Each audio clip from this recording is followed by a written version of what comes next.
Hello, welcome back to a Bergkamp Wonderland. I am OG. I am here to do a bit of a show today with the guys, a couple guys that you guys know well. First of all, we got Danny working the buttons today. Danny, why don't you say hello? Hello, Jeff. Hello, Karl. Oh, Or you've have I given introduced it? Karl on me. Have Oh, I, unbelievable. no, they won't know. They don't know what Karl I'm Shh, talking I'm not about. here yet. Don't tell Karl. Don't tell anyone Karl's here. Okay, let's go with Karl then. Karl, the man who runs the trains to a 99.999997% satisfaction rate. The 0.000003 is Mr. Andrew Fife. Appreciate having you here, Karl. Say hello. Hello, but like again, Andrew doesn't really matter because he earns loads of money anyway, so it's fine. He can take a cab. It's unbelievable stats for you, Karl. Actually, true as well. That's the thing. Yeah. So you're actually that good. I've done my research ahead of the show here, ladies and gentlemen. So, actually, researching underground satisfaction rates in London is part of my skill set. Tonight, we've got a bit of a transfer special, talking about incomings, outgoings, what we're thinking about the season. There are a few more shows in the works coming up, but this was a good time for me to join. But before I get into it, I just want to make a brief statement on behalf of Bergkamp Wonderland about our dear friend Steve. So, as you know, it's been a very difficult week for all of us here at a Bergkamp Wonderland. Sadly, on August 4th, Steve, as you guys will know, Mr. Lord Hillwood lost his long-term battle with cancer. Steve was a founding member of a Bergkamp Wonderland and obviously a dear friend to all of us. Along with being a podcast legend, Steve was ever present in our chat groups, always sharing his opinions on everything from Arsenal to politics. He was extremely smart and his wit was unparalleled. He would be the first to commend you on a job well done and always willing to engage in a little verbal sparring. Steve was always fair. He treated new and old, near and far Gooners with respect. Unless you stepped out of line, then you might get a firm reminder that you were talking bollocks. Over the last few months, Steve was stoic and maintained his sense of humor through everything that he went through. He also asked that we not go public with his fight against a terminal illness out of respect for his family, whom he loved very much. In time, we'll do a special podcast to honor our friend. But in the meantime, as Steve would say, get on with it. And Steve, if you're listening, can you have a word with the big man about our defense? Cheers, fella, and up the Arsenal. Right?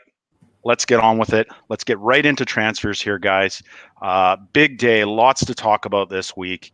And let's start with the most recent confirmed signing, Kieran Tierney. Karl, coming to you. What do you think about the signing? What does it mean for Arsenal? Are you happy about it? Give us your thoughts.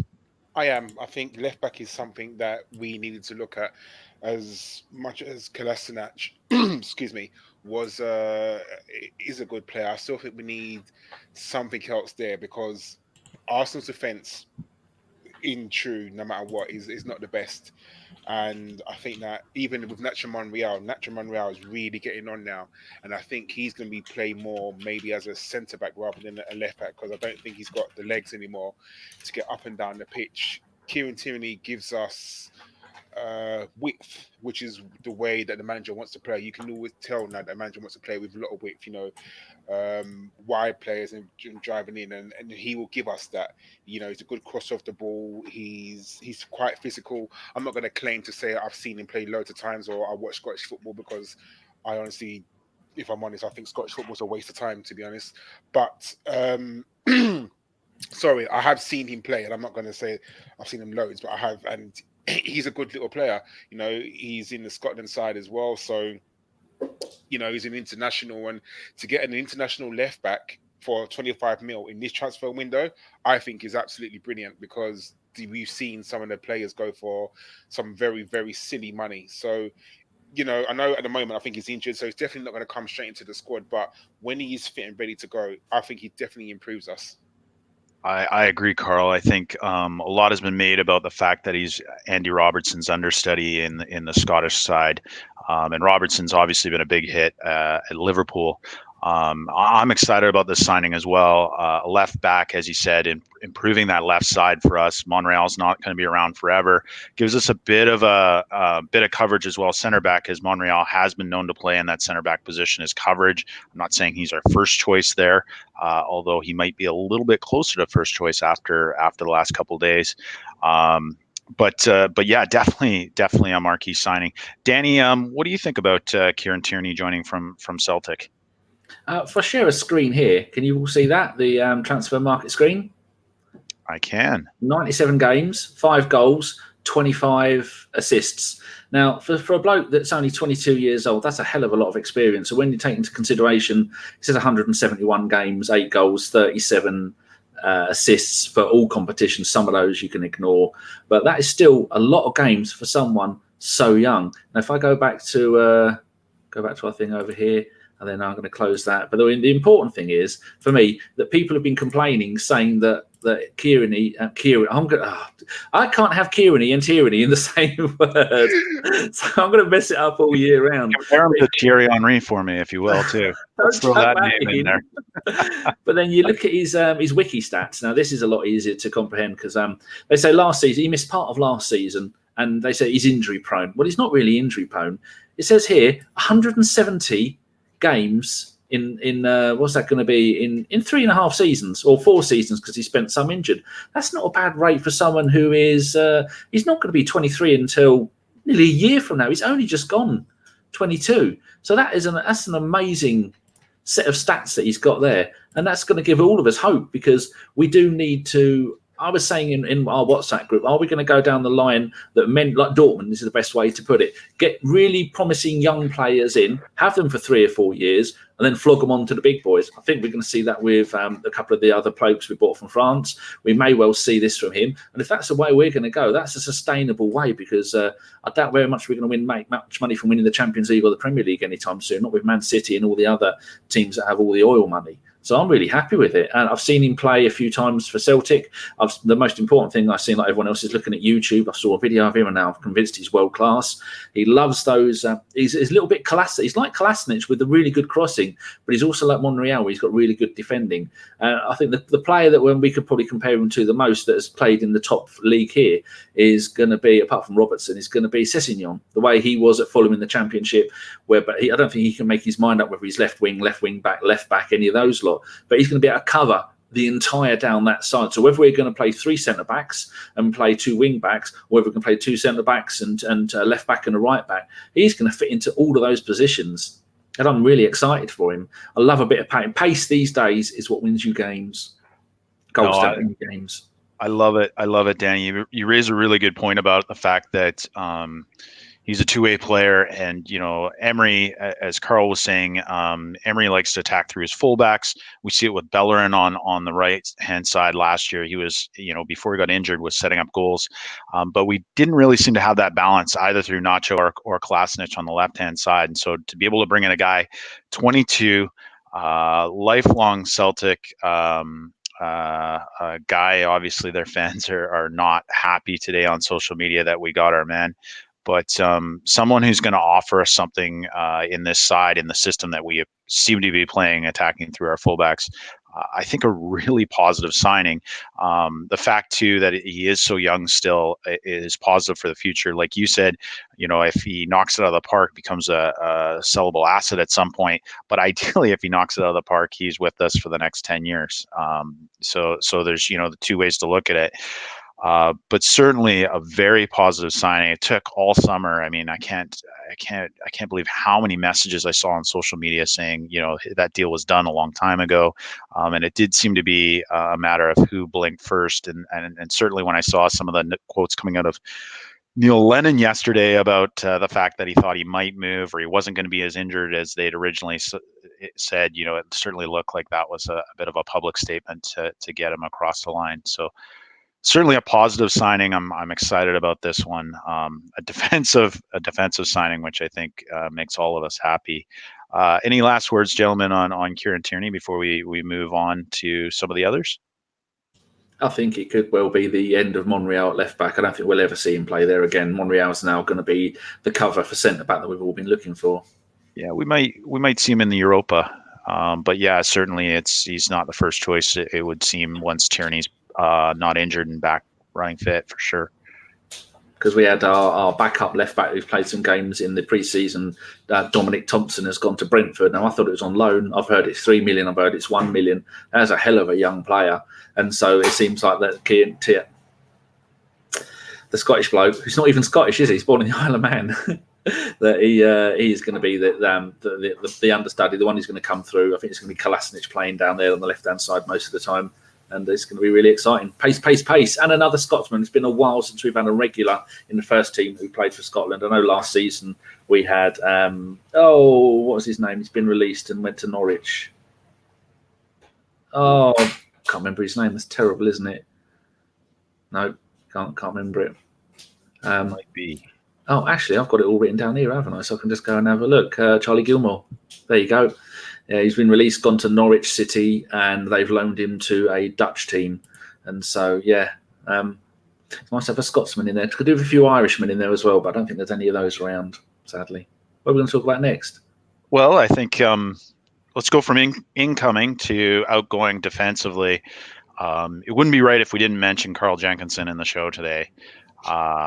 Let's talk about Jenko. Sealed a deal yesterday to Nottingham Forest. Our right back, our ever-present right back, last of the British core at Arsenal, gone, and probably gone with a very classy farewell, which we can talk about farewells in a second here.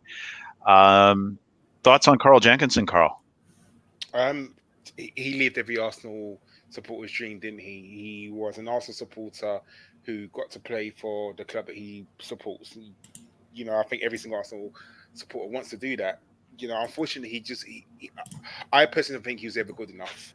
I know Arsene Wenger had a lot of faith in him, and Arsene Wenger had a lot of faith in Project Youth and the British core that he wanted. And sadly, season by season, they all left. And anyone would have told me that Karl Jenkinson would have been the last man standing, you would have laughed in my face. But, like you said, classy, he did his job. He wasn't good enough.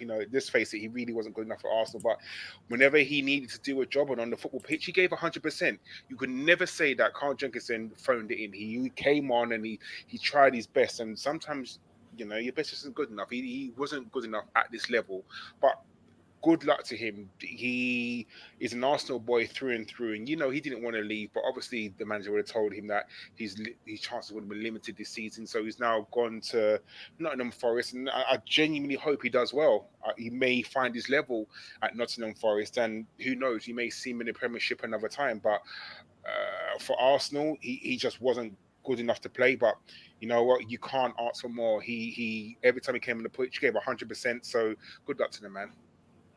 No, I agree. I don't think there's an Arsenal fan out there that won't wish him well in his new adventure. And as he said, he in the modern era where there are players that are moody in the squad, and then there have been players that have been hiding, I think, at times on the pitch.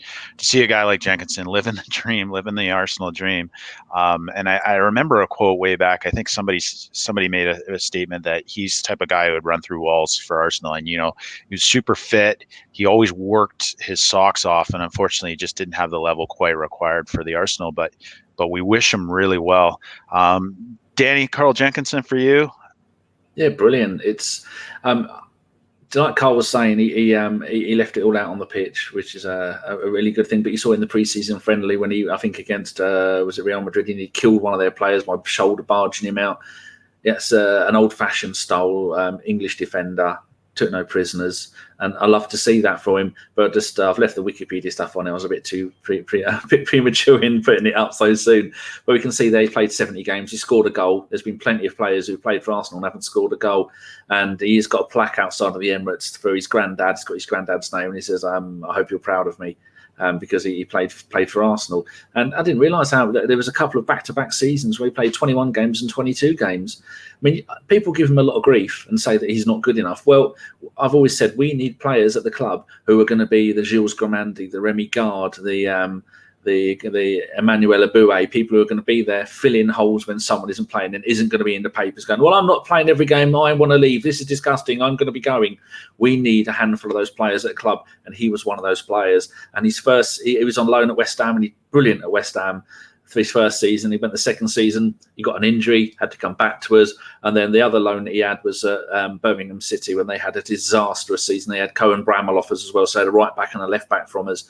They didn't get played much. I think they had 2 or 3 changes of manager. They finished almost got relegated from the Championship. Awful season, which really wasn't down to those two, because I think he went there and he got injured straight away as well. So yeah, he's had a really good career. But that most Arsenal fans would love, considering that just before we bought him, Charlton had loaned him to Conference Premier, which is the 5th tier of English football. He was playing there the season before he comes to Arsenal, and then the next season he's played 14 games for Arsenal. I mean, he could just make the film about him now. We can get who should we get? We can get our Josh to play him in the film, because they look quite similar. Pitch injury, I think, possibly. So yeah, what's your thoughts on him, Jeff? Are you a bit sad to see him go? Yeah, I think I understand it, though. I think he's 27 now. He's got to get on with it if he wants to play at the top flight. I understand why he's gone. I think he knows too that his days were up. So, obviously going to miss him. And certainly, when I think of Jenkinson, I think of that goal at Norwich that he scored, coming to the away fans and celebrating.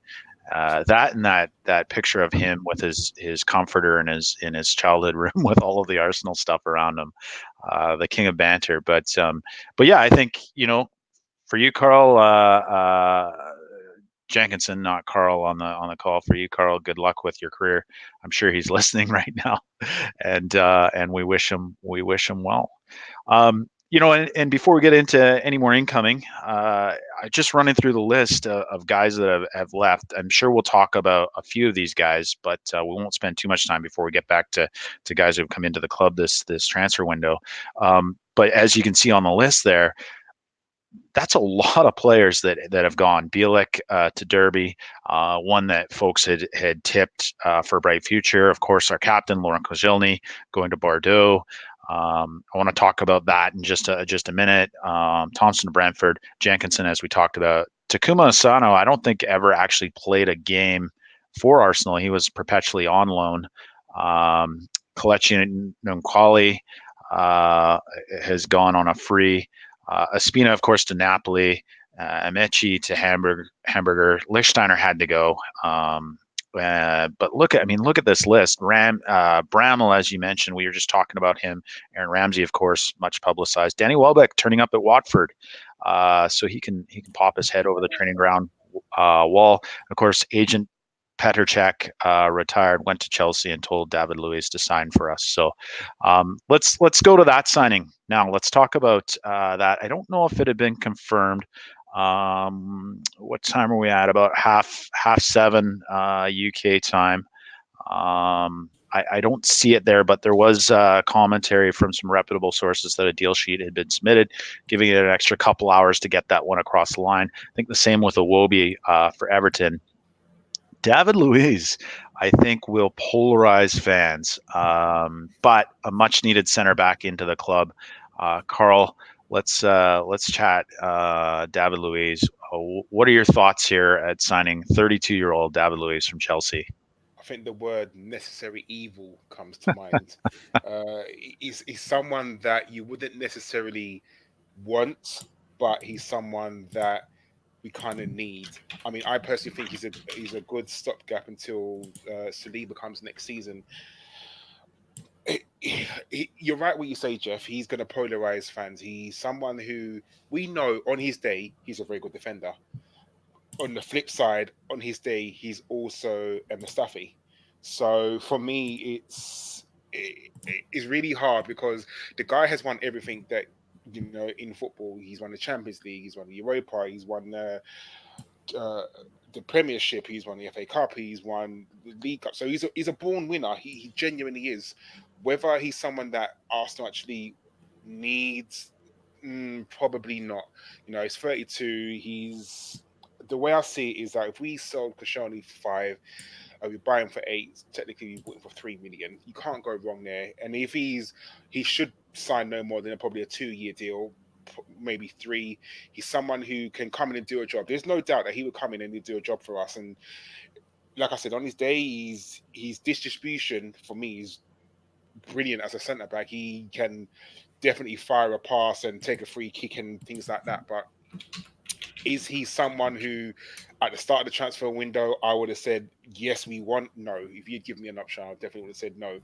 However, like I said, a necessary evil. He's someone who will come in and he will do a job for us. And he's not a bad signing, that's for sure. He's not like, oh my God, he's going to be the worst signing in the world. Is he the best? No. But he's the necessary evil, someone who will come in, do a job for us until such time when we get the players that we actually want. No, you made some excellent points there, and Danny, before I come to you, I'm going to just talk about David Luiz and sort of where my thoughts are, and I agree with a lot of what you said there, Karl. Here's my big concerns, and I tend to be an optimist. I think the way we play with a high line can expose David Luiz. I think that there could be some trouble in that for him. And also, I think we've talked about a lot on the pod, not necessarily myself, but some of the other guys, about the fact that we don't always have good midfield coverage. We don't have that midfield shield in front of our defense. But so I think, if you contrast that with like a Chelsea where you've got Conte patrolling the midfield. At Paris, he had guys like Verratti and Matuidi before he went to Juve. So I think there could be some concerns there. I've also I don't watch a ton of Chelsea, but when I've seen him, I think he can be quite rash. So in terms of diving into the challenge at times, but there's something, the flip side is, and I think that those are valid critiques of David Luiz, and we'll see how that impacts us from a defensive perspective. He's experienced, as you guys said. He's won just about everything there is to win in football, except for World Cup. I'm pretty sure he was in that Brazil defense that just got absolutely crushed by Germany a couple World Cups ago. He had a bit of a mare, but tons of experience. He's 32. From a financial perspective, Karl, I think you're right. It makes some sense, especially with Koscielny going. I don't think we expected Koscielny to go this window, but we haven't spent a lot of money. The link is a weird one. I think we saw some articles saying, we've moved on to plan B for center backs, and he's kind of a guy that I know we've talked about in the past, especially the last couple windows, but this one, it kind of came out of nowhere in the last couple of days, especially when we were talking about guys like Rogani and Upamecano from RB Leipzig. So he kind of came out of nowhere, but then when we look at who his agent is, I believe it's Kia Jorgen, who forgive my pronunciation of that, is an Arsenal guy, and we've been dealing with these super agents in this window. It's something I want to come on to in a few minutes. It kind of does make sense. Now, going forward, he's a ball-playing center back. That will help us. I think our distribution out of the back at times last season was weak. So it's, for me, hard to say how this one's going to play out. Hopefully for the best, because I am an optimist. It's the eve before the new season, so I expect every season for us to be in the top 4 at minimum. And I do think he makes us stronger from where we were just a day or two ago with Koscielny off. It just does feel very much like a 1 or 2 season stopgap, and that's perhaps what it was. Danny, what do you think about the man with the hair coming from Chelsea? I'm excited. I love it because I want to see him. I want to see Guendouzi. I want to see them in the middle, kicking people around with the hair. One more, we get the Hair Bear Bunch. That's an American TV show from, I think, the 70s and 80s. That's the kind of thing I'm looking forward to. But when you look at him as a player, we're looking at his stats here. Last season, 36 games, 3 goals in the Premier League. Season before that, 10-1. I think that's when he fell out with, was it Mourinho was manager for that part of the season, or whoever it was? Someone came in and they didn't like him, and we thought we were linked with him a couple of years ago, but then he didn't turn up. The season before that, 33 games, but he joined Chelsea back from PSG after, I think it was quite close to the end of the transfer window, because they go a little bit longer than we do before you can do it. But if you're looking through his career, you see he's a centre-back who scores goals, which is something we don't really have. Koscielny was one who used to score a few goals for us. And that's the kind of thing that we need. I just like his experience. He's an international player. I don't know how many games has he played for Brazil. It's going to be quite a few. It's 56 games for Brazil. I always liked him when he was at Benfica. I thought he was a good player. And like you said, he's won so much stuff that he can only make the team better. I know people like Chris are going, "Oh, he's rubbish. We don't want him," and other people think he's a joke. He's not. If you were a footballer and you come up against him on the pitch, you're going to be worried. Someone with that much experience. And again, I'm bringing up the dark arts. He's no stranger to the dark arts, is he? That's what I like. Look at the Bellerin that time, remember? No, I remember nothing. Oh, you don't know nothing. No, I forget. And he's someone, Arsenal are known as the nice team. And, can you imagine him and Sokratis at the back? Jesus Christ, you're going to come up, strikers going to come up against those two and not going to look forward to running at those two. So I think, like I said, I think just the words necessary evil come to mind. And I just think that he will come in and he'll do a job for us. He's definitely going to want to prove something, leaving Chelsea to go to Arsenal. He's definitely going to, make sure he's made the right decision, because I don't know the reason why he wants to leave Chelsea, whether it's more money. He only signed a new deal in May. So, and it's only 8 million quid as well, considering, like you were saying, he's only just recently signed a new deal. So it's not like he's got 6 months left on his contract. 8 million quid for a 32-year-old Brazilian international who's won everything. Bargain. You'd have thought, how much would you reckon, Karl, that he should have cost? 30 million, 25 million in this crazy market? Easily. If someone like Harry Maguire can go for 80 million, David Luiz probably would have 28. been David Luiz easily would have been 30 million or 35 plus. So, like I said, I think Arsenal have done some really smart business in this market. Like I said, David Luiz would not have been my first choice, second or even third choice, but he's someone that's come in a net spend of £3 million. You can't complain. No, it could be a stroke of genius. And just another point, I think, with that amount of experience, having him around some of our younger center backs, a guy at 32 generally is eager to share his knowledge. I know Sokratis with Mavropanos. We've got Holding there, Chambers, who looks like we're going to keep for the season, play center back, play right back, play in the mid. Which I'm a big fan of, by the way. Just holding on to him. He's not our first choice in any of those spots, but to have some of that versatility and some of that coverage, but have a guy like him around David Luiz, it could be a positive thing. So I definitely am hoping that it's a stroke of genius and not another Sylvester signing. So.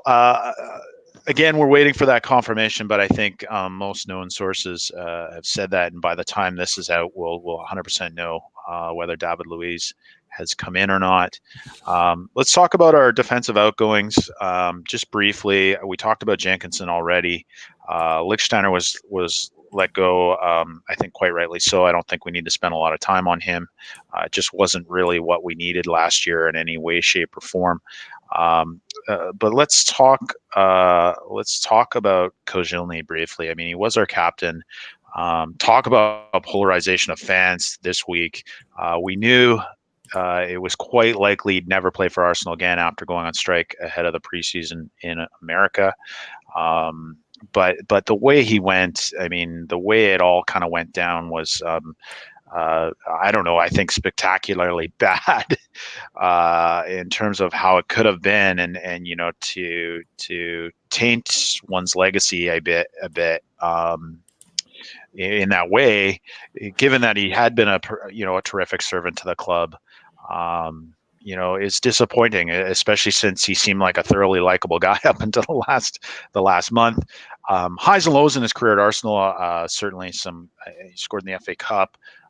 He had a couple last day of the season, 4th place. I remember a goal against Newcastle in particular that ensured St. Tottenham's day. So going from those highs to against Birmingham in the League Cup, and of course against Atletico Madrid a couple of years ago, where he managed to kick it off his own face and let Griezmann in. Danny, I'm going to go to you first.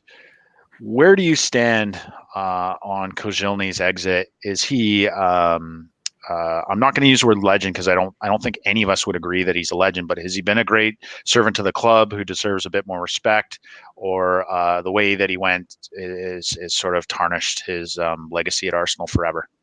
Well, we all know that Chris knows people in the higher echelons of French football, and he said, I've been told the gist of what's gone on, but I can't say it. And I said, let me have a guess, Chris.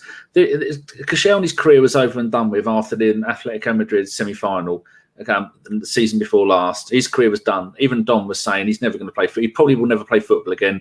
He was coming up. He'd just gone 33. He's 34 this September, and it looked like we all said never going to play again. So he spent 9 months getting back to fitness. And then we thought, well, he's maybe get the odd game here or there. At one point, he played 6 games in 7. And I said to Chris, let me have a guess. They had some kind of gentleman's agreement that if you can come back from injury and if you can put your body on the line yet again after doing it for so many seasons. I mean, his Achilles have been knackered for the last 3, 4, 5 years. I don't know how long it is. And many other players would have retired in his position. And he's had some kind of gentleman's agreement where, okay, I'll come back because you need me. I'll play to the end of the season. I'll give it my all. And then I've been at the club for 9 seasons. You let me go. Back to France. I'd like to finish another 1 or 2 years in France, a slower pace of football. He's gone to Bordeaux, a beautiful part of France. And I'd imagine they went, okay, you do that, we'll do this, everyone will be happy. And then this new season started, right, you're captain again, go on the pre-season. He goes, well, I would like to go back and play in France like you said I could. No, you're not doing that, you're under contract. Well, no, I don't want to do that. And I imagine that's the situation because in modern day football, there is no place for loyalty or gentlemanliness-ship. Add all those words together, you're going to get what I'm on about. So I'm not annoyed with him at all. He made a stand that we know, the Lawn we know has put his career on the line for Arsenal so many times. He's not just going to suddenly do an Ashley Cole and go, I'm going up your bum, get lost, I'm doing what I want. No, there was talks, and I reckon that hurt him. The only bad thing was the release video for Bordeaux where he took off the Arsenal shirt and he had a Bordeaux shirt underneath. That wasn't classy. That was a bad move, and he'll probably look back at that in years to come and go, I shouldn't have done that. But to have played 353 games for Arsenal, scored 27 goals, I mean, that's nearly a goal every 12, 13 games for Arsenal. For me, he's right up there with the likes of Steve Bold, who's not quite the Tony Adams, Martin Keown, Sol Campbell level in my era, because I know Frank McClintock, and if you go back even further, but he's like a tier 2 of the tier 1 being the legends. He's tier 2. He's brilliant, and I thank him for everything that he's done for the club, and I don't blame him at all, because we all know there's a new movement at the club, and I reckon there's some people that are putting the club before players, and maybe quite rightly, but he gets no grief from me. No, you've got some good points. Karl, Danny still wants to dance with Koscielny. How about you?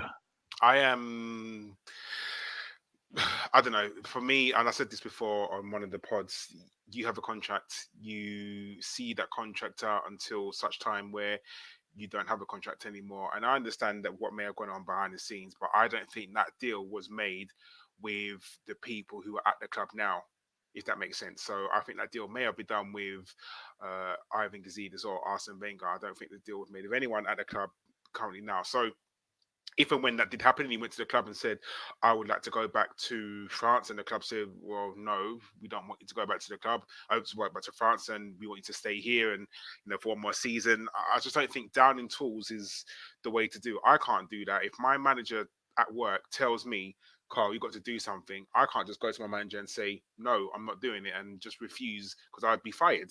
Do you know what I mean? And these, in extent, these pampered footballers, these guys on call it £90,000 a week. He just refuses to do his job and he gets paid £90,000 a week. None of us will know what happened behind closed doors, and I could be getting this totally wrong. And but what Danny said, I think is quite to the point. That's what probably more than likely happened. Until either Koscielny or the club come out and actually explain what happened, we can only speculate. Like Danny said, I think he put his body on the line for Arsenal, and he's done some wonderful things for Arsenal.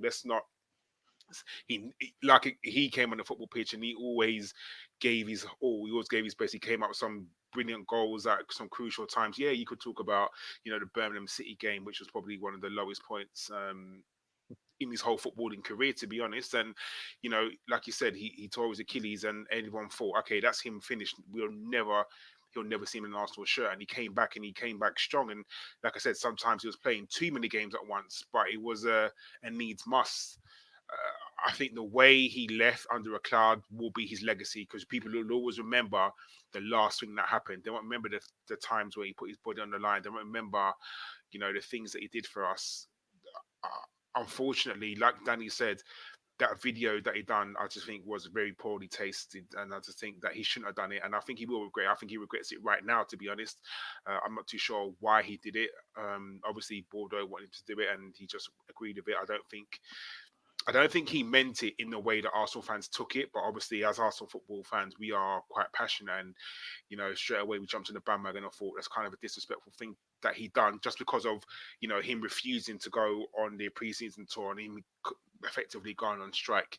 So it was poor tasted, but I thank him for his services and what he done for Arsenal. He played well for us, and he brought us through some bad times. And for a very long time, he was our best defender. I think towards the end of his career, when injuries came in, he wasn't as good as he could and should have been. But you can't fault him for what he done on the pitch.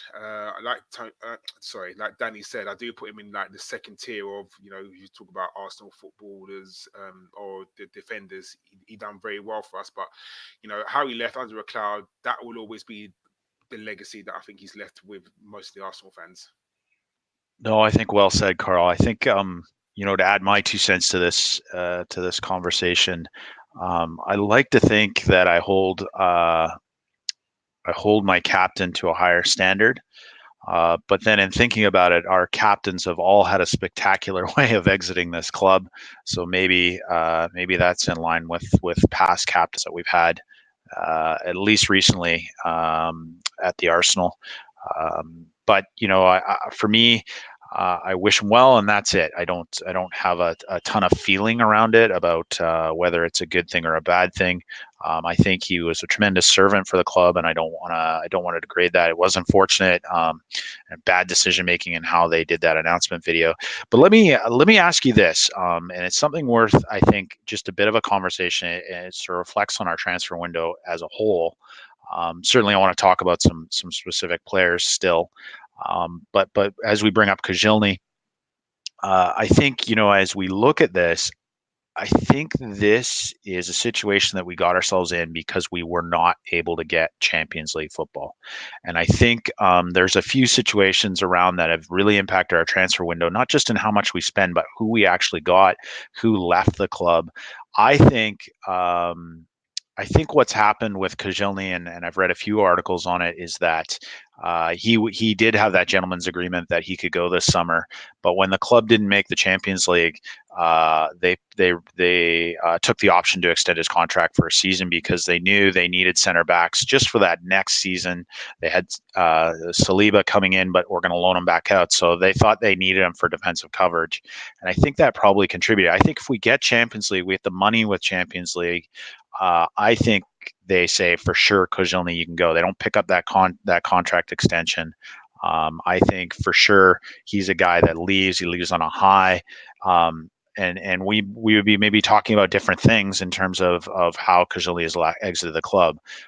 So I do think that made an impact, and I also do think that not making the Champions League, which should have been in the bag, we had numerous chances to just get that last point, and then even when that was gone, just getting a performance in the Europa League final, which I'm not going to spend too much time talking about. It just would have gotten us there.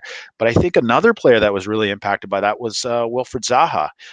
There were a lot of rumors going around that he was a guy that Emery set his sights on after the Palace game at home, where he scored that goal to defeat Arsenal. And there was a lot of talk that he was a guy that we said, you know what, we want you at Arsenal. We're gonna, if we make Champions League, we're gonna get a big money deal for you. And we didn't make that happen, didn't materialize. And as it stood, I think he still wanted to come to Arsenal. He sort of fell in love with the idea. And again, I could be talking total bullocks here, but this is just based off sort of the rumors that I saw. And it didn't end up materializing for him. It looked like Palace wanted a lot of money. And in the end, it looked like that dropped, but that was after we went in for Pepe. So that whole not making it in the Champions League, it really changed, I think, some of the dynamics of this window for us. And I think Koscielny and a guy like Zaha, who we didn't end up signing in favor of Pepe, which I think there's a really good argument to say that Pepe might be the better player, club record signing. I think there was some big impacts from or some downstream effects from not making the Champions League. Again, it's just my theories on this, but definitely interesting to talk about. Thoughts on that, Danny? We didn't make the Champions League. How big of an impact do you think it had on our transfer window? Well, if you would have told me, okay, weird scenario, here's my brain working. If you wouldn't have told me how the end of last season went, and you just showed me the signings we've made this summer and gone, did we make the Champions League or not? I'd have gone, well, of course we made the Champions League. We spent, 130 million quid. We've cleared out loads of players. The club is taking massive strides forward in the Champions League. And then you go, no, we didn't. We didn't qualify. We were runners-up. We're in the Europa League for the third season in a row. Look, where does all this money come from?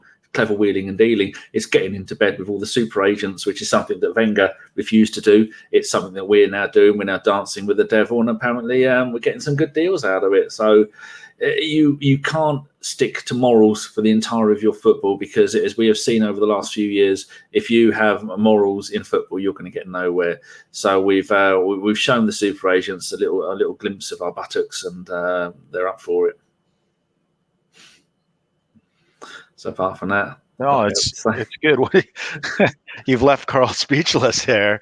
Let's go to Karl. What do you think? I mean, missing out on the Champions League, has that had as big an impact as we thought it would on this transfer window? And what are your thoughts around that?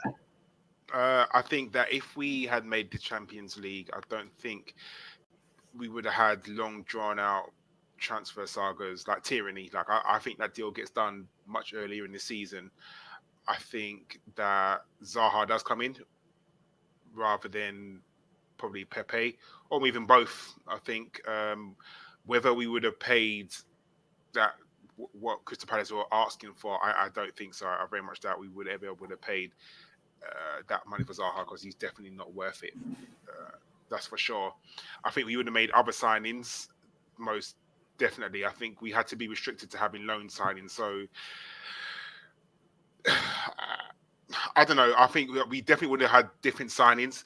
I think not getting in Champions League has definitely affected what we could have spent. I mean, the rumours of 45 million for the summer. I always said I just very much doubt we got 45 million to spend for the whole summer. A club the size of Arsenal Football Club has to have more, most definitely. And it could turn out to be, because if we do end up selling one of our players, who we'll talk about later, our net spend could be about 45 mil. So I think that the Champions League has definitely affected us, and I still think that's the place we need to be. In order to attract some of the best players around Europe, some of the best footballers in Europe, or even the world, call it that, we need to be in the Champions League, because that's where every player wants to be. And the money, the difference in money from the Europa to the Champions League is just astronomical. It really is. I think for winning the game in the Champions League, you get like 2 million. And I think for winning the whole Europa League, you get something like 10 million. So it just shows the difference in the money. And hopefully with the squad that we've assembled, that we'll get back to the Champions League and start buying, the better players around Europe. That's not to say the players we've got are not good, but I just think that, there are other places in the squad that we need to fix, So hopefully that we'll get to Champions League and we'll start getting where we need to be. It's an interesting comment that you make. We think that potentially, and I agree. I think potentially Zaha would have been an Arsenal player if we made Champions League. But what's really interesting about it is that not making Champions League, a guy like Tierney, you say maybe we get that deal done. Would we have paid over the odds for Tierney?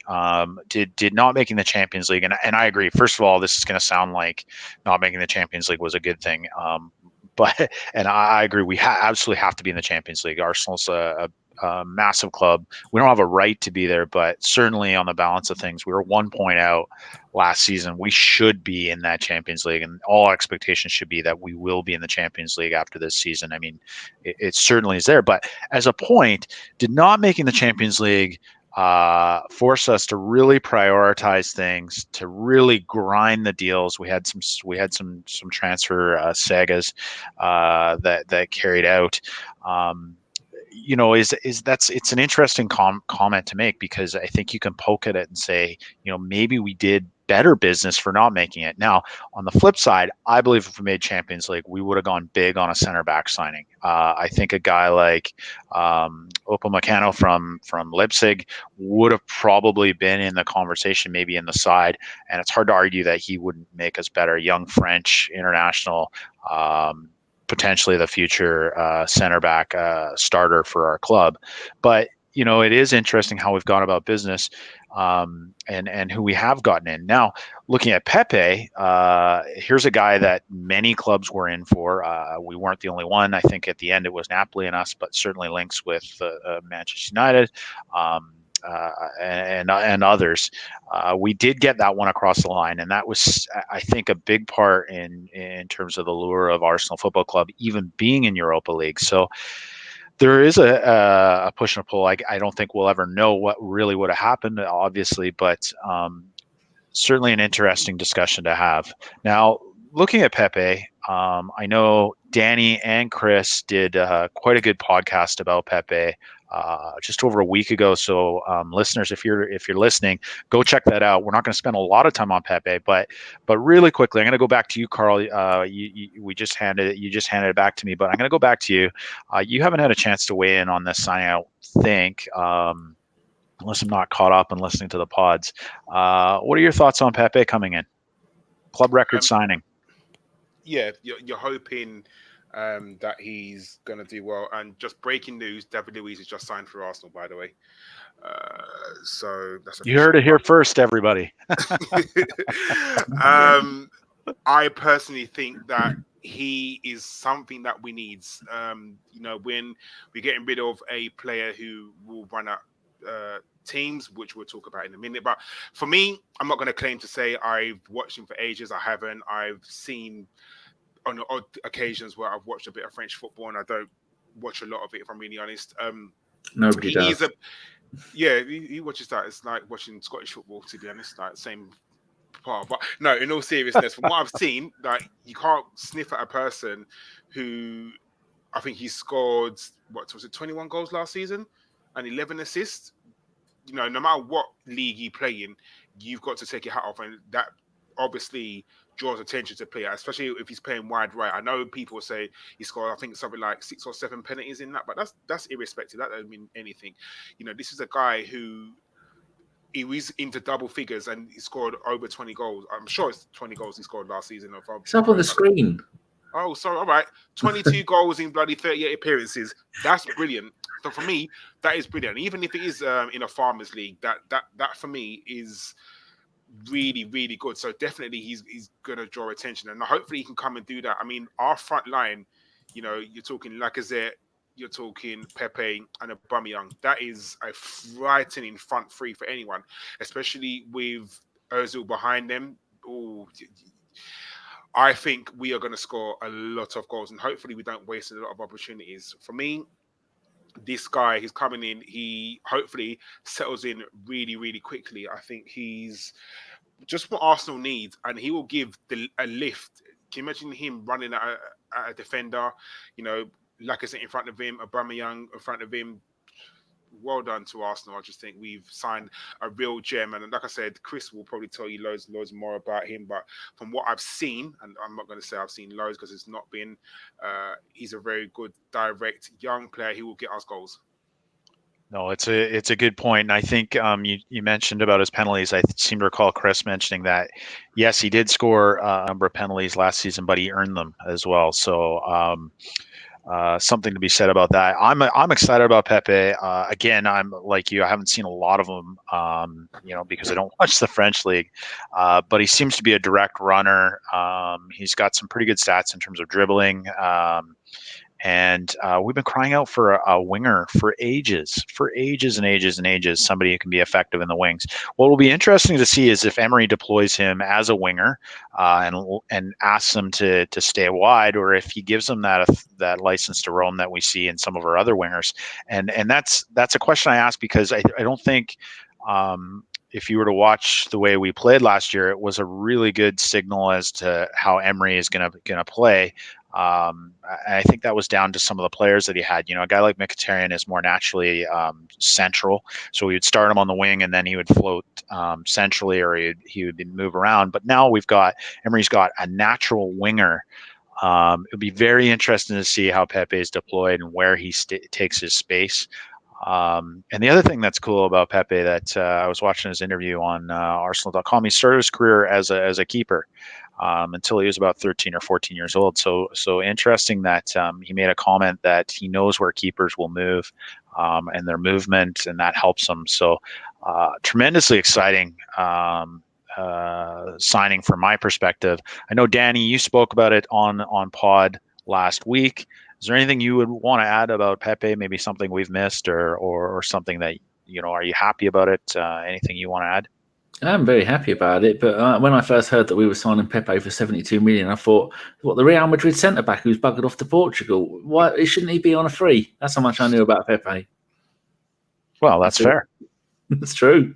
OG, you said something that made me think. So you said, do you think he will be given a free role, or do you think we can afford to have that? I mean, with the attacking talent in our squad, and like you said, our midfield don't really cover the defense. Do you think we can afford to have him being like roaming free because of obviously the potential of being counter-attacked? Do you think he has to stay wide and obviously give protection to either Bellerin or another?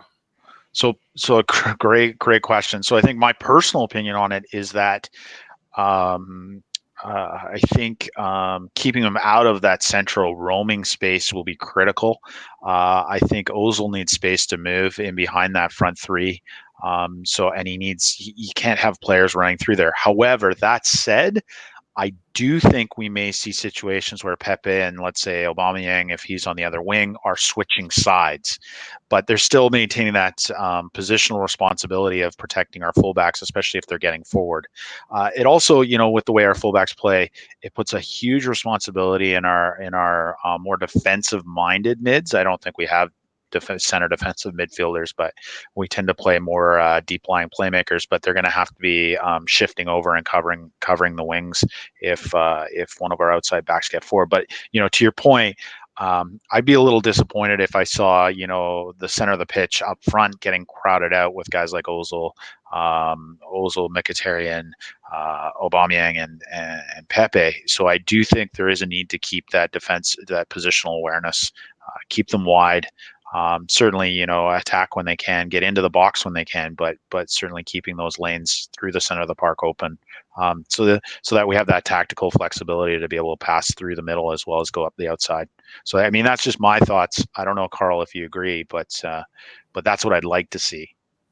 I mean, yeah, I think Arsenal's defense has not ever been the strongest, and I just think I would hate for have too many attacking players on the pitch running forward and leaving our defense exposed. Like you said, the defending's got to start, maybe even from the forwards, but definitely the midfields. And whether you have the likes of Torreira or Xhaka or whoever's going to play in centre midfield, I think that I would hate to see a load of our attacks coming a load of other teams attacking us from wide and having the likes of like Pepe and Aubameyang and Ozil all at the pitch without tracking back. I know we always say that Ozil's defensive mind is not the best, and so be it. If he's an attacking player, then it is what it is. But I personally would like you said, I hate to see a load of players all in the center of the pitch and then one long ball to the wide takes us a whole team out, and it's literally like 2-on-1 versus Bellerin or Tyranny or whoever's playing in the wide areas. So I think our defensive situations need to be just a little bit more stronger, because there were many times last season where you had players high up the pitch and one pass took a whole team, and it's literally like maybe 2 or 3 players right on our centre backs, and that's what kind of makes defensive mistakes or reasons why we conceded 51 goals in the Premier League last season. No, it's a good point. So and I agree. Having that one pass to take out our players, it did happen quite a bit, especially towards the end of the season where it looked like the legs had gone a little bit. So it'll be that's an interesting one to kind of watch and see. The other thing last year is we started off. It looked like we were going to deploy a press, and it just sort of fizzled into to nothing very very early on in the season, or we would press for the first 10 minutes of a game and then we drop off. So it'll be interesting to see if Emery really pushes them to deploy that press, give the whole team the option to the option to defend, start defending from the front, and as you say, seeing if our wingers can track back and pick up guys. So going from one winger to another, Danny, I'm going to come to you on this one. We brought in Pepe. It looks like Everton have done a deal today for Arsenal's own Alex Iwobi. I think I saw a number 25 million pounds, which could go up to 40 million pounds based off performances and things like that. And again, those numbers are just what I read on social media, so could be completely wrong. But Danny, Alex Iwobi looks like he's left the club or is leaving the club again. He was on a deal sheet once the window closed. Talk to me about Alex Iwobi. Is this a good thing? Is it a bad thing? But if you look on screen now, we can see Premier League wise, he scores 1 goal every 10 games. Now, whether that was at the beginning of his career in 15-16 when he came in as a young player, because he's still very young now, whether he came in just to cover and didn't get many starting games, but the number of games that he's played in the last season, 3 goals in 35 games. I think at one point last season he had played more number of minutes than any one of our other players, and I think by the end of the season I think he was top 3 without going and having a look at it. But you can't be that kind of player and not get more goals. We can't have that. I mean, you'd expect a centre back to get 3 goals a season. You would hope a wing back would get maybe 4 or 5 goals a season. You can't be one of our front 3 and do that. Sure, as eggs are eggs, Pepe is going to play roughly in the same position, hopefully, maybe, because he can use either side.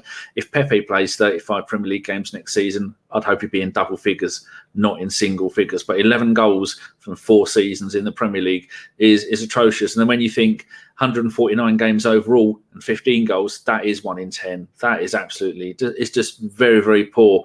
And although for last season I voted for Iwobi as one of my players of the season, because I think he improved massively last season than he had at any others. That his pace, his ability to turn people, his crossing, but it was always mid Premier League sides kind of player that he is, because he's just not an Arsenal player for the direction we want to go. He, for me, typifies the Arsene Wenger era of he tries, like Theo Walcott. He tried, the Ox, they tried. We don't want people who try, we want people who do it, and he just wasn't doing it. And I hope he does brilliantly, and I'd love to see him and Walcott tearing the Premier League apart when they play us, because they've both got something in them, but he just couldn't turn it on for us, which is a real shame. No, it's a good point.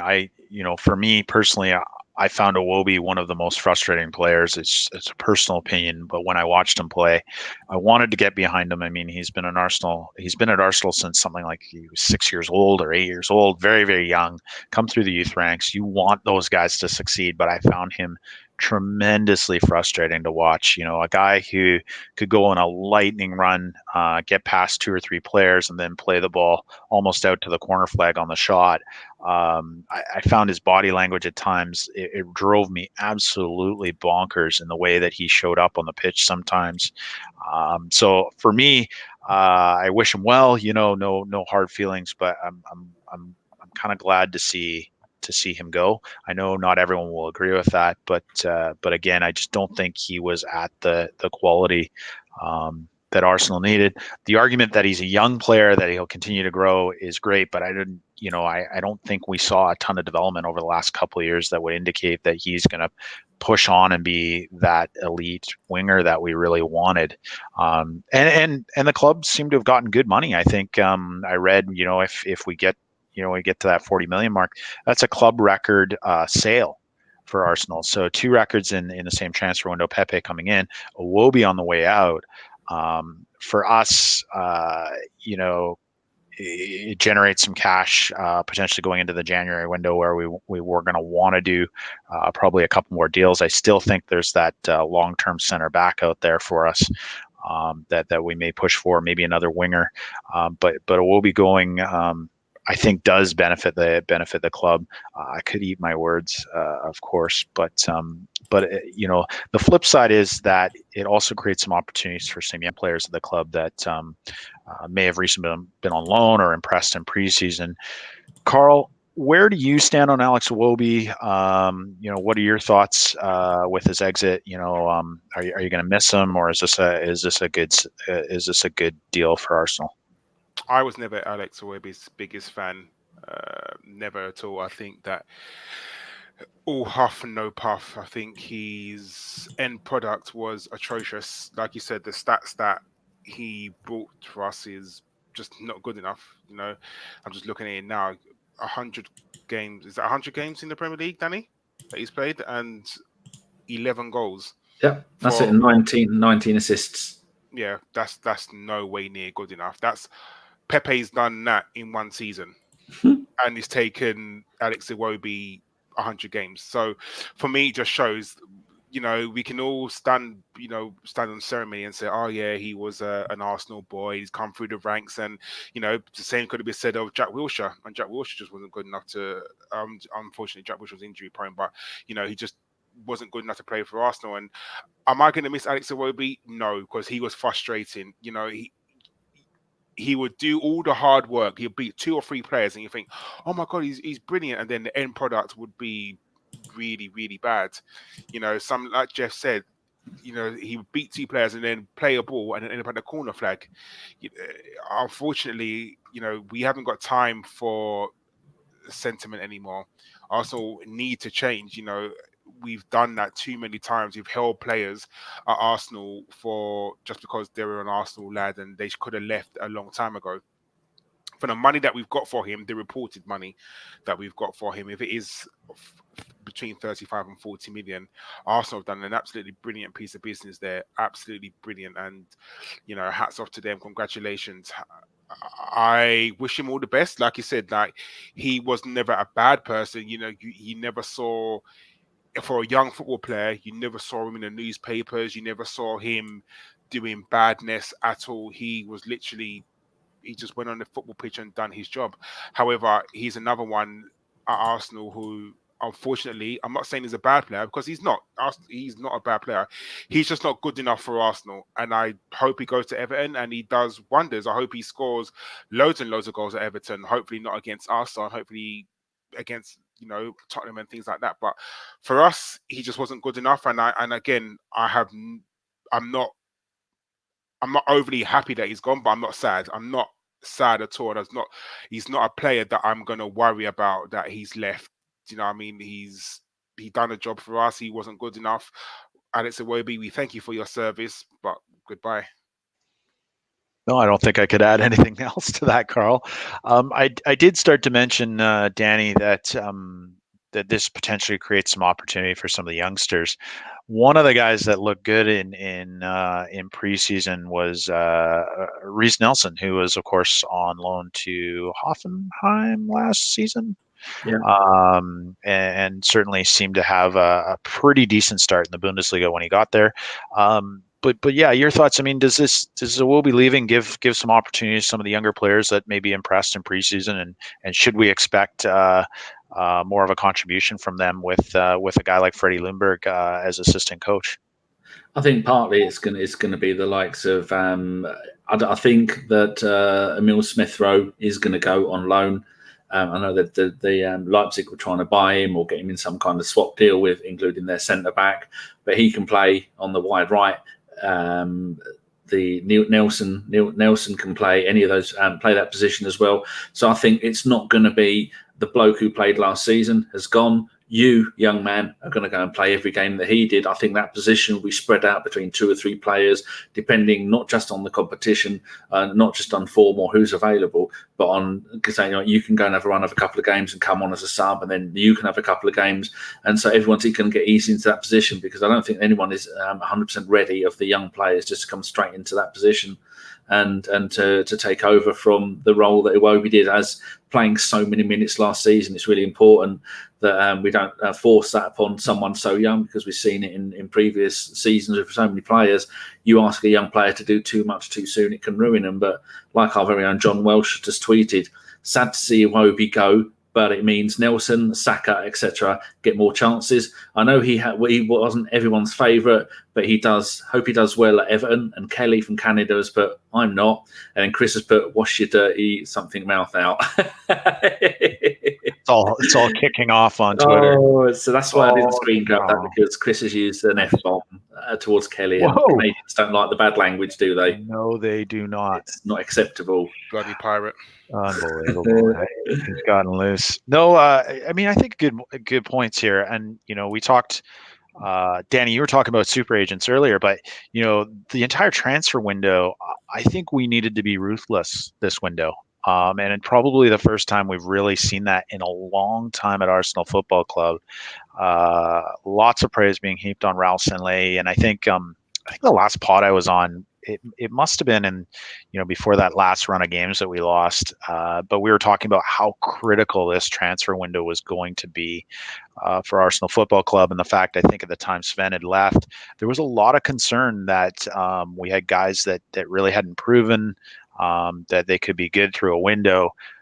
I think all of us are a bit surprised at how the window played out, from reported fees that we had to work with, to beating some of our rivals, players like Pepe, to seeing a bit of a ruthlessness. I don't think there's any other way to look at Iwobi as to saying, he's not good enough, he's gone. And to sort of see that out of Arsenal, I think, having gone through numerous transfer windows with this club and feeling like we've held back or we haven't spent the money we could to improve. We've had some really bad transfer windows over the ages. To see what's happened here in this window, I mean, I think on the balance of things, you've got to be impressed with ruthless FC, and in Raul Sanllehi, it certainly looks like we may have the Spanish David Dean on our side in terms of, I think, was it him that made the comment that when Arsenal knocks, it's a different type of knock? I love to see that. We've been crying out for a guy like that, and as much as we wanted to talk about Stats FC and Sven Mislintat and his golden eye. Football is in a lot of clubs still an old boys club, and as much as it's modernized in things like training and nutrition and formations, and I think we still needed a bit of a guy that knew the network, and in Sanllehi, it looks like we've got that guy. Ivan Gazidis came from the MLS. He really wasn't from the world of European football. We've gotten Edu in. We've talked a lot about players that we brought in, but we've got a technical director now at the club. We've been talking about that since Wenger left. Who was going to be that guy, and I think in hearing we've been in talks with him since sort of the Christmas timeline, which sort of matches up with when Sven left. But certainly we saw a completely different club in the transfer window, one that I think was overdue. We've been excited to see. We've seen some sales. Iwobi the latest, but I don't think we're done. European window doesn't close till September. We could still see some outgoings with El Neni potentially in a deal to go to Turkey. I think Galatasaray, and Mustafi's name being mentioned. We've talked about him a lot on this podcast, talked about a lot in social media. He potentially could go to a club in France. I think Monaco was the last team I saw him linked with. Because their windows don't all close on the same date either. That's true. Close after a couple of games of the windows. They're the couple of games after the season starts. But I've just updated the ABW website, and I've added David Luiz on Chelsea, 8 million. He was on roughly 120 grand a week at Chelsea. I doubt very much that he's took a pay cut to come to Arsenal. I think the fact that he's on such a high wage is the reason why we got him for 8 million. So Chelsea could get him off their wages. But then you have a look. We've had a net spend of 92.7 million. That's madness. But there again, look, we've saved £140,000 a week on wages. And we've had a massive... The last time we had to clear out this big was 2004, after we did with the Invincibles, and 32 players from all levels of the club left. And that is just absolutely amazing. I'd like to know what Chelsea fans think about Luiz going, because isn't he a bit of a free kick specialist as well? I mean, I don't think he scores that many because he only gets 3 or 4 goals a season. But isn't he a bit of a danger from free kicks? He is, but I think also because Chelsea can't bring anyone in until January, personally, I think that he was a defensive cover. I mean, I'm just trying to think of the Chelsea centre backs. You got Christensen, you got Rudiger, you have who else am I missing? As Capazoletta bloke, I think he covers at full back and centre back. So Chelsea are not blessed with centre backs either. So them selling David Luiz, I mean, I think it's a point where if a player says, don't want to stay here, I think it comes to a point where Chelsea said, okay, cool, we're going to have to cash in on you. 32-year-old, 8 million, get him off your wage bill. But I'm quite shocked that Chelsea kind of let him go that easily. So, Christensen, the Danish bloke, he's the other back they've got. Yeah, Christensen. Kurt Zuma, we were linked with him. Oh, yeah, Zuma. I forgot Zuma's there. He was on loan last season. So you're talking about, 3 centre-backs they've got?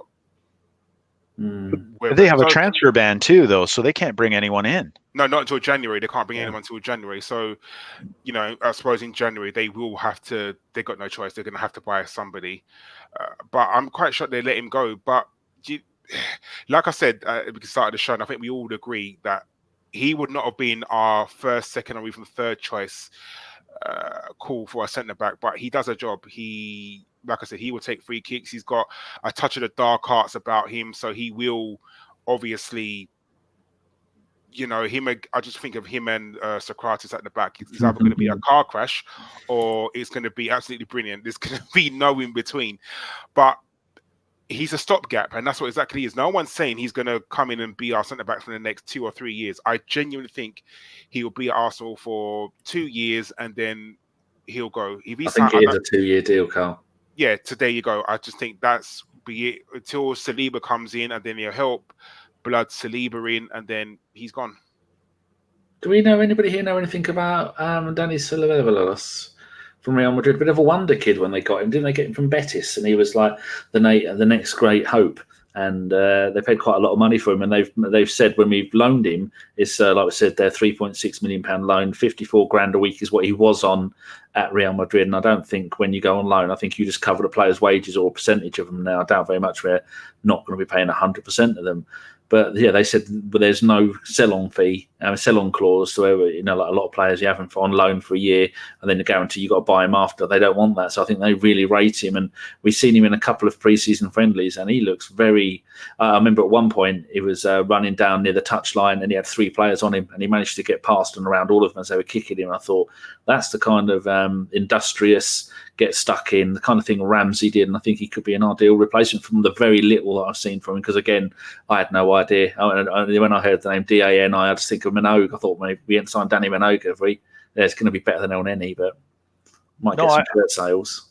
I think you're right, Danny. I think he's an interesting player. Young.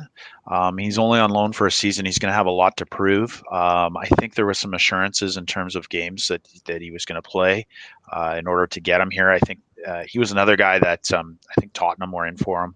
Wanted to bring him in on loan. And he's an interesting player. From what I've seen in preseason, what I like, and you sort of mentioned it, is that getting up and down the pitch, a bit like Ramsey. I don't know if he has the engine that Ramsey does, but I don't think many players do. But he also seems to, in addition to that work rate and getting up the pitch, maybe getting himself in the box for a goal or two, he also looks like he can drive the ball forward. And that was a trait that we lost in Jack Wilshere. So I'm not going to sit here and say he's the love child of Jack Wilshere and Aaron Ramsey, but certainly there are some qualities there that make me excited. I'm very excited to see how he plays out. Could he be the piece in our midfield that we've been missing, or that we lost in Aaron Ramsey? I think potentially yes. An exciting signing, and I know we haven't spent a lot of time talking about the signings that we made earlier in the summer because we've been really focused today on Tierney and Luiz. But yeah, I'm excited about this guy. I don't think in what I've read about him that there is really any threat of us convincing him to stay. I mean, maybe if he has a fantastic season, but everything I've read about him, he is He is very much a Spanish boy. And what I mean by that is, it's been pretty well publicized. He's been very outspoken about players that are of Catalan descent, if you will. He's come out and criticized guys like Fabregas and Piqué for wearing the Catalan flag when Spain won the World Cup. And he seems to have that a bit of a national pride about him, I would say, in that he probably very much sees himself as a Madrista in the future. So I don't think he's the type of guy, unless he spends all of his days with Hector Bellerin learning Cockney slang.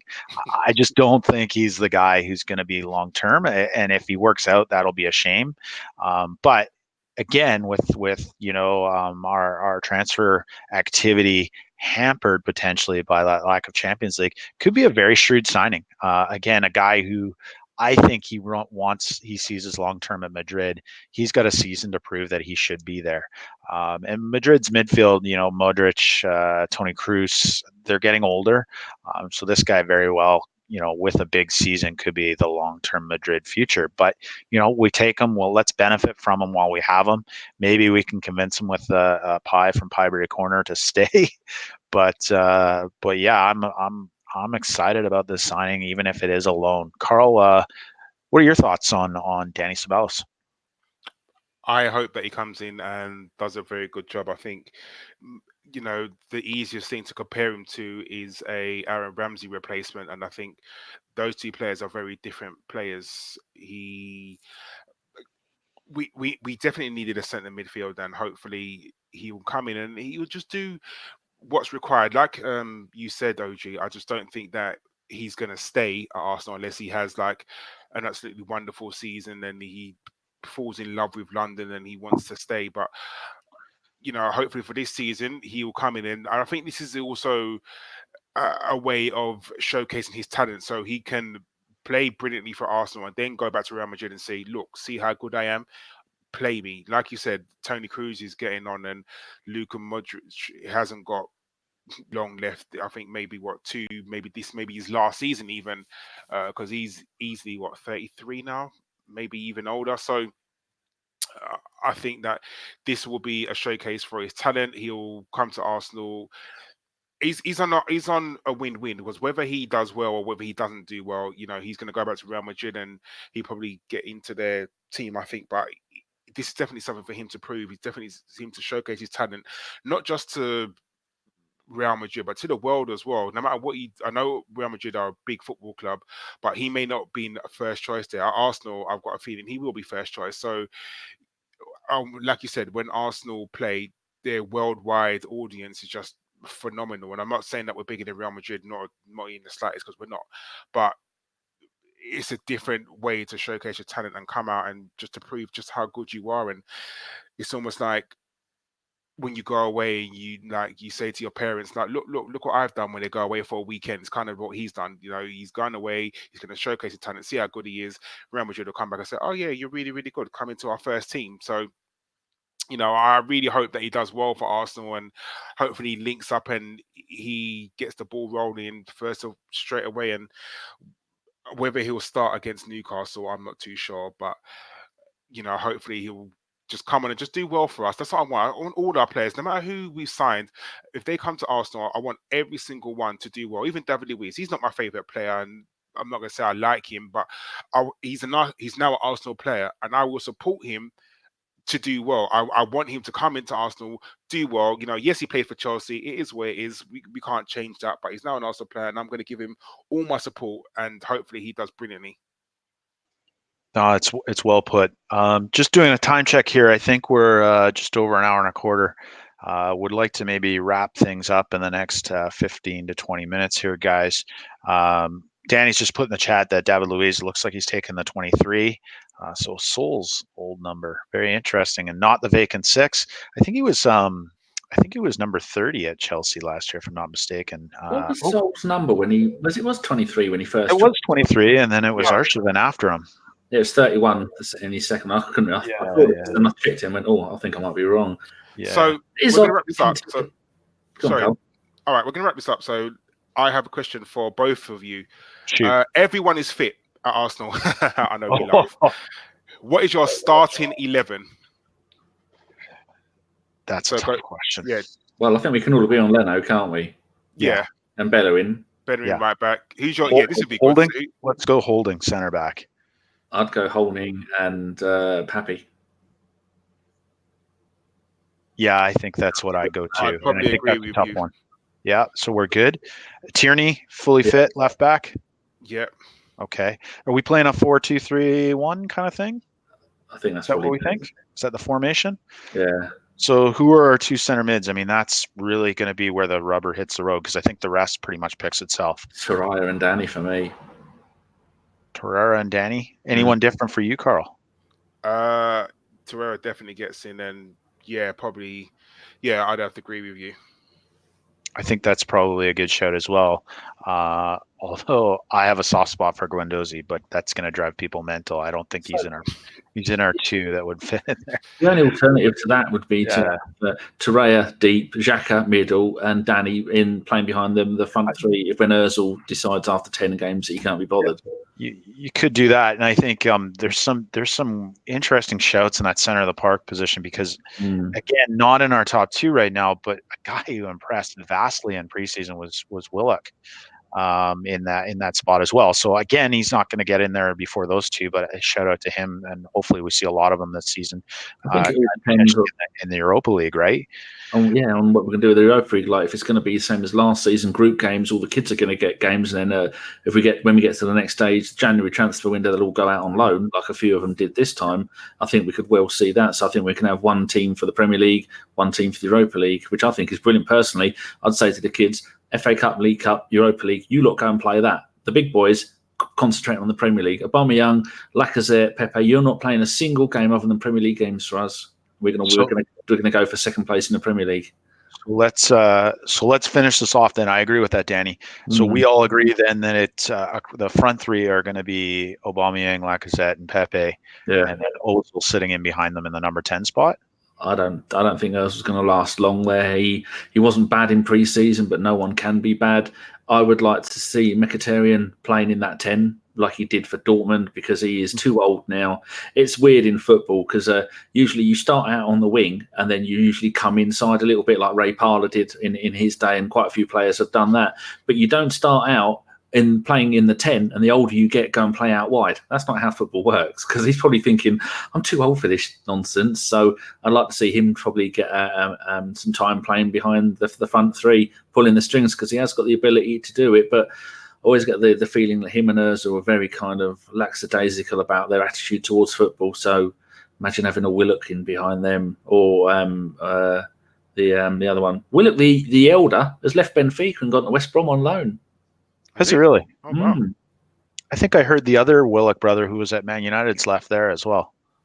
Because there's three of them, right? Yeah.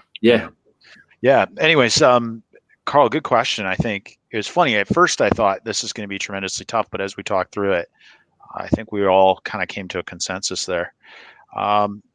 Before we wrap, we haven't talked about Martinelli or Saliba.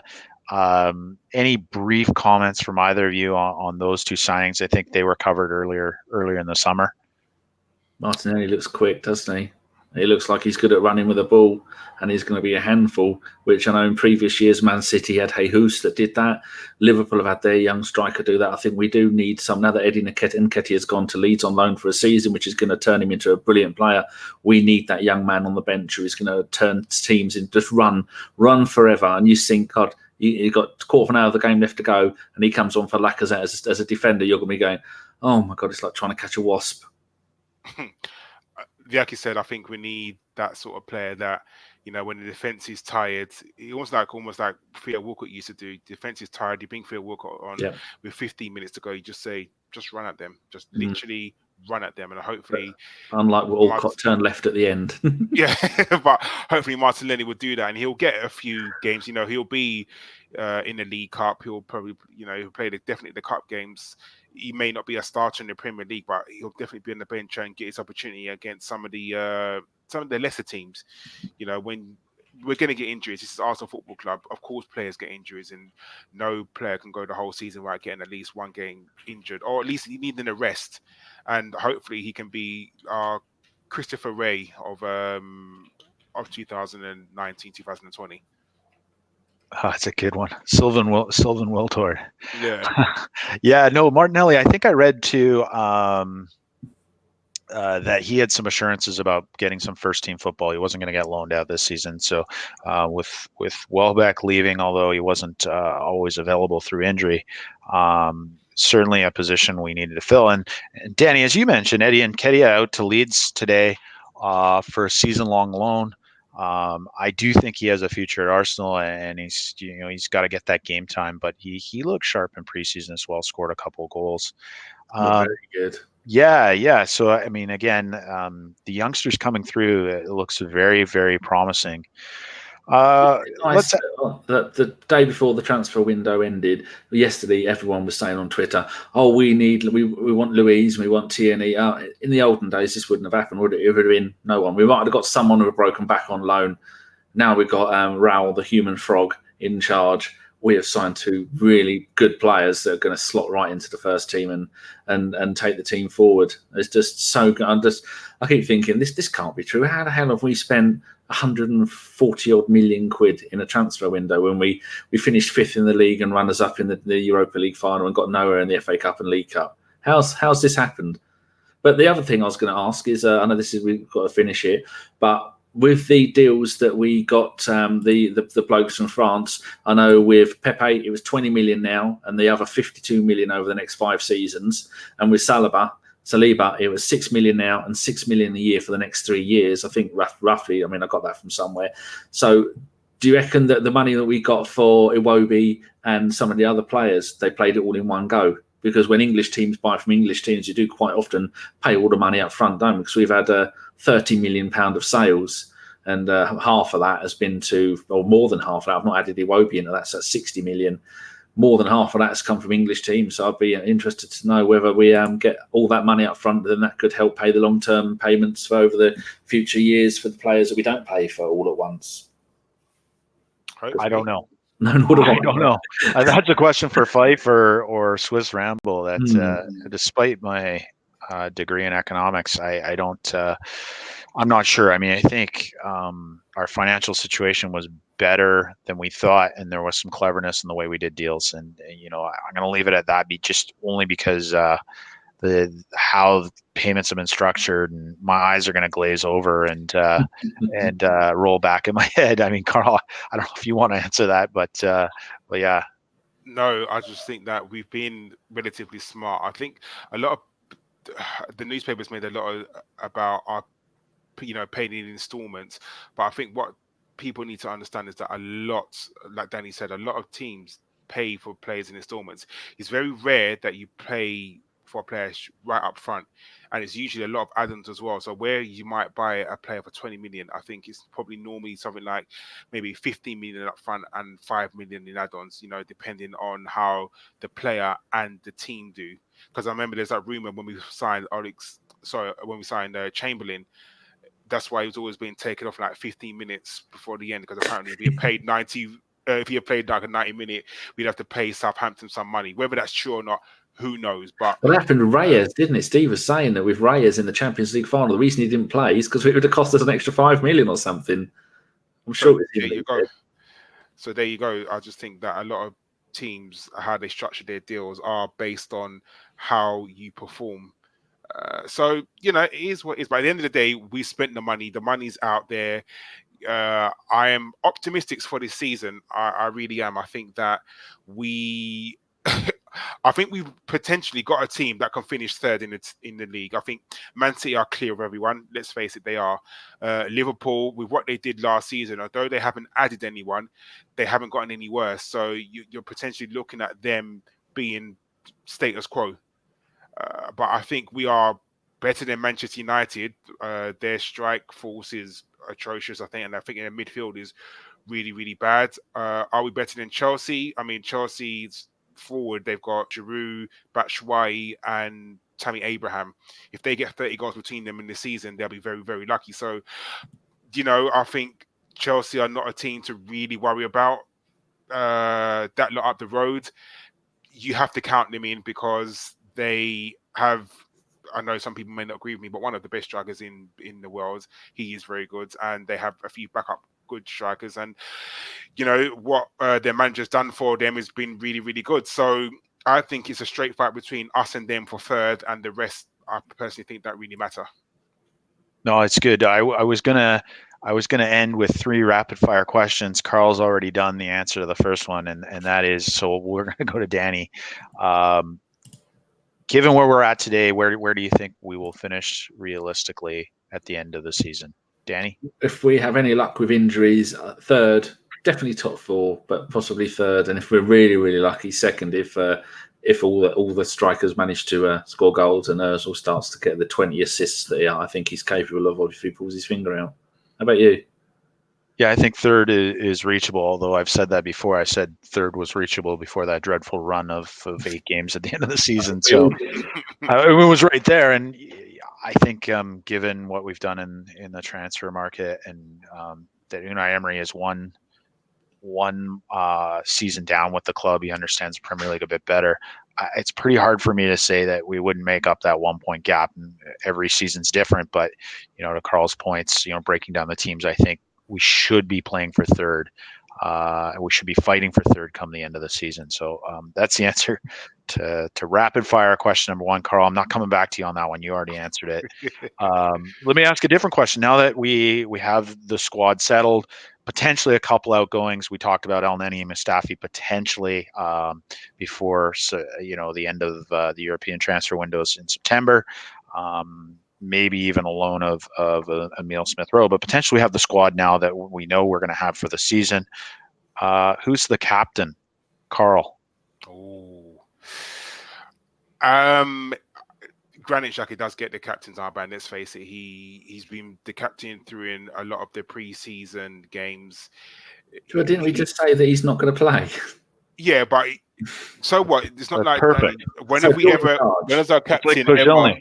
Yeah, so I do think that he is our captain. I think Ozil will be the vice captain for the squad, and Hector Bellerin's got a shout. I personally think. I think he should be one of, because doesn't Emery like to have? He said 5 captains, doesn't he? So, or even to the fact maybe David Luiz comes in and is captains some of the Arsenal games. Whether just because he's just coming now doesn't mean he's not good enough to be the captain. So for me, Xhaka, Ozil, and David Luiz, I think definitely has got a shout.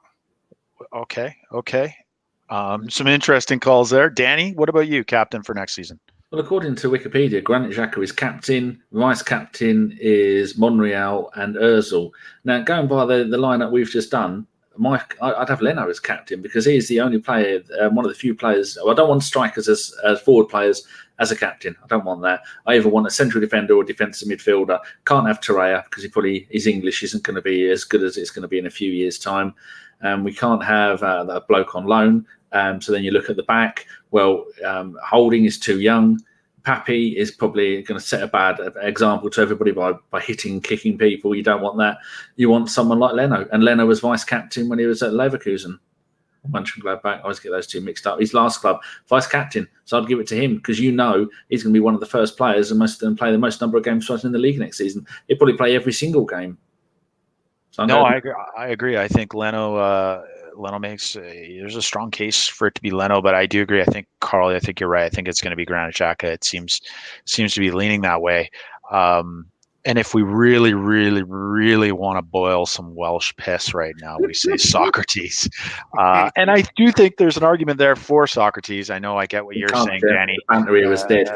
But he's a guy who's had a season at the club. He was ever present, so he was in that lineup. So there's that argument. He has a lot of experience, a little bit of the dark arts about him. So to your point, a little bit.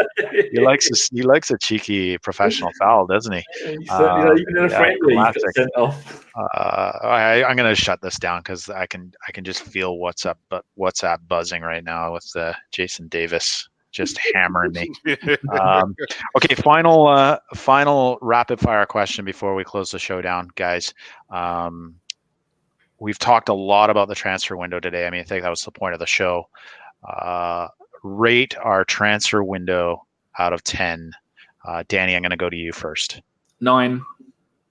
Strong 9. Karl? 8.5. 8.5. Good. Jeff? I think an 8.5 is valid, and I think the only thing that could have been made better, I think we could have gotten a better center back than David Luiz, but we've got him, and I think it'd be hard to argue that we haven't strengthened this window given what's been done. So some positive signs out of the club in this transfer window. Now we've got to go out and beat Newcastle this weekend. So given that, Danny, just you, I think there's a pod between now and Newcastle on Sunday. Is that correct? A preview one. I should be doing that with, may give Josh a call, see if he wants to do that. That'll be 15, 20 minutes. We might do it live. Actually, we probably won't do it live because it's all new software. Like this isn't live. Well, we're doing it live, but it won't be live. So yeah, that'll be out Saturday sometime. Sunday after the show, there'll be the usual live show, and it's going to be, I think Jay said it was me, him, and John. I'm not sure if John's got his computer fixed yet, but Jason got his lovely new computer today. Thank you very much, dear listeners. He is over the moon with it. He spent 3 hours poking it with a stick trying to get it to work, and I told him there's a button on new modern fandangled things. So he's over the moon with that. All he went is, oh, bloody hell, it starts up really quick. I thought it's a miracle compared to his one that didn't even start up. So, yeah, thank you very much to the listeners for all the money you've been chucking at us. They help pay that. And then on, I think, Tuesday, before the Europa League, I think we have to work out when the games are going to come because there's no Europa League, so we can do it any day of the week. So it'll be between Premier League games because always quite a few at the start of the season, isn't there? So without looking, I don't know. But the next 2 shows, preview Saturday, post-show Sunday.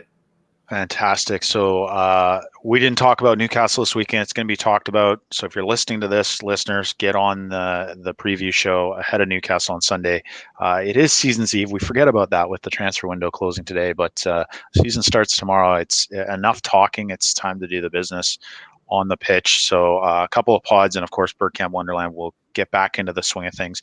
Just a brief mention, if you're watching us on YouTube or if you listen in through iTunes or other podcasts, give us a thumbs up, give us a like, give us a rating. It helps keep the show going. I know, as Jason says, get tapping, tappy.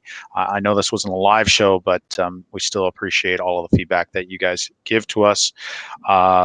So seasons ahead. One other listen, if you haven't done it yet, there's the Barbican Pirates podcast. Barbican Pirates, of course, the team, grassroots team that the pod sponsors, that's managed by Mr. Chris Carpenter. Also, She War. Gav gave some great prizes to that podcast. So if you get listening, donate £5 to Barbican Pirates. You are in it to win it. A clock, a watch, and I believe a customized Barbican Pirates jersey. So get listening to that pod if you haven't done that already. And then the only other thing I had left here to mention, other than gentlemen's nods, are we running a fantasy league this year, Danny? Yes, we are. Yes. Yeah. So I'm assuming we've got some tweets out from the pod accounts on how to join up with that. So get in it. We do look at all the team names, and Spurs players are banned. So in our members league last year, I'm pleased to say that I won because the 2 people ahead of me used Spurs players. Ellis only used 1 player for 5 minutes. Doesn't matter, Ellis. Doesn't matter. Boys. But victory was sweet. So I went out and celebrated and filmed the video and put it in the WhatsApp, I think. I don't know. I don't remember. You put so many quality videos in there. God. That is one of my favorite things, is to watch the videos the next day and be like, wow, I didn't know I said that. Just if it is, Jeff loves it. He's very drunk. Gentlemen, I do like a shandy. Gentlemen's nods, guys, going out. Karl, I'll go to you. Do you have anyone you want to shout out? I am going to do it to the last person that followed me. So if you give me 2 seconds, I will tell you. And that was it went to loads up. It was let me scroll. Too many mentions. It's you lot. We don't shut up, so you can I know all the nonsense. It's just not easy, is it? I'll just do it to whoever, which is Will Clark, which is Will GC 2000. He's an Arsenal fan. He only has 53 followers, so give him a follow. Well done. I too am going to do for the last person that followed me. Other than the Barbican Pirates, make sure you're following them. Get involved with those guys. It looks like it's up for grabs now. At it's up for grabs NW, no O in that. And then waiting for Dennis O is his description. Looks like an Arsenal fan with Bergkamp in there. So 509 followers. Give that person a follow. And give them a shout. Danny, gentleman's nod. I think it's going to come from all of us to Steve's daughter. I don't know if she wants us to say her name, but she said something really nice in the what she's taken over Steve's phone and is in our main WhatsApp group, and she said something really nice the other day, which moved everybody. It was she was enjoying watching all the videos on YouTube of her dad over the years, and I thought that was a really nice thing. So yeah, to her, yeah, keep on watching, and we're all there for you. No, it's a good show. Yeah, we are there for, and it was a bit surreal the other day when that first message came through that said Steve on it. I think most of us were moved terribly by that, and she's interacted with us, and I know Danny, you've got the odd bits and edited out bits from our podcast because, of course, listeners, we often will talk before and after the show. It gets recorded. Danny was going to bundle those up that Steve is in and send them over to Steve's daughter because she was getting some enjoyment from that and reliving some of the excitement of her dad. So great show, Danny. I know as well, listeners, keep your eyes peeled. We are going to do a Steve special at some point, likely with all of our thoughts and memories of Steve, as well as some of his best bits, because he's had some absolute, like some of the best sound clips I think Bergkamp Wonderland has ever produced. So keep your ears out for that. Keep an eye out for that. And again, Steve, rest in peace, my friend. I think with that, there is nothing more to do but to thank you guys for joining me. I don't get to pod that often because of the time zone. So I had a blast. Karl, it's my first time podding, I think, with you. You said maybe one other time, but I don't think so. I don't think we podded together. It's been an absolute pleasure. Thank you very much. Pleasure is most definitely all mine. I love podding with all of you guys. And that ever since I joined Bergkamp Wonderland, every single one of you made me feel welcome. And another season, we roll on. We know we're gonna have good times and bad times, but we're all still gonna be here. Fantastic, Karl. And Danny, you and I, you're ever present in my pods. We go back some years now, I think, and I think one of the few of us that's actually met you in person. Have you met anyone else yet? Well, Sean's been on quite a lot. I've met her. No, I'll be done. I've just got all my stuff through from Arsenal, and I've got my stuff organised for my application for my Purple membership. So the first two games I'll be applying for Sean before she goes back to uni is the Spurs home game and the Villa. Is it Villa? Yeah, Villa home game. No, not Villa. Yeah, it is Villa. Yeah, can't do the Burnley one because it's Sean's mum's birthday, and Sean's also working. So I'm going to be at some of the games. So listeners and members of this podcast, be on the lookout for Danny. World famous Danny's. He's appeared in some Cold War stand pictures lately. Keep your eyes out for him. Anyways, thank you, Danny. Thank you, Karl. I think without further ado, we are done. This has been a Bergkamp Wonderland. Have a good weekend. Bye-bye. See you later.